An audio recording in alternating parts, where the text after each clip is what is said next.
I have a 1.5-year-old daughter, so my research project began as a memoir on motherhood through the lens of Elisabeth Kübler-Ross's 5 Stages of Grief. My research project started in the fall of 2020, working with Dr. Michael Filas in his advanced prose course. We worked together as a class to create a polished piece of prose writing by the end of the semester. I looked at it as an opportunity to start writing a memoir.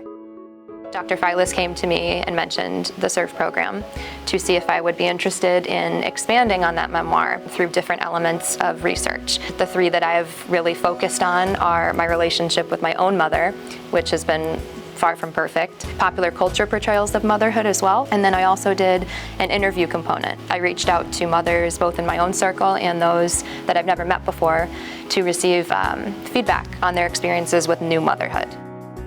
I had a term in my mind that was the gray area of motherhood, so in between the baby blues and postpartum depression, and I couldn't find a name for it, and I was hoping that my research would lead me to it, and it did. Alexandra Sachs, she's a reproductive psychiatrist, and I found incredible articles and journals and TED Talks from her that talks about this idea of matrescence. It's the transformation with your body and emotionally and that women go through not only during pregnancy but the postpartum period as well. And this transition from woman to mother is so incredible and it's so confusing and difficult, but no one talks about it.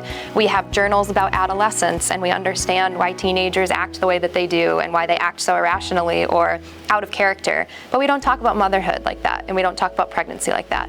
So this idea of matrescence and starting to understand that has given me the bridge that I needed to talk about from womanhood into motherhood. Becoming pregnant unexpectedly as a sophomore in college was not only a huge wake-up call, but it was really scary, and it led me to kind of investigate and start to wonder about all of the different paths of motherhood, but the commonalities that still exist among all mothers, whether they've been trying to become a mother for years or they fell pregnant unexpectedly like I did. And after welcoming my daughter into the world, all that I kept being told was, it's okay, it's the baby blues, it's normal. I knew I wasn't sick, I knew I didn't have postpartum depression, and as I started to want to talk to other mothers about this, there was still a fear inside that people didn't feel the same way I did, and every mother was so happy being a mother. Pretty soon I started to understand that that's not the case at all. I started to reflect more on my own relationship with my mother now that I had a daughter of my own, and what it was about our troubled relationship that had either helped me as a mother or was detrimental to me as a mother. So becoming a mother myself inspired me to tell the story that others are afraid to tell.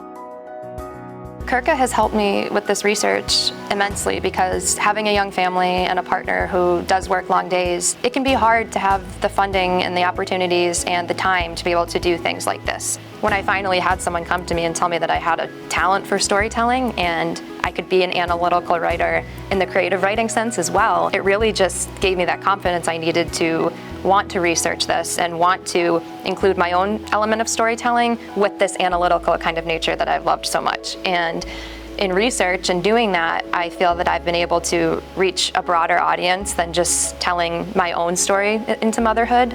Every mother who reads it is going to be able to pick something out of it and relate to.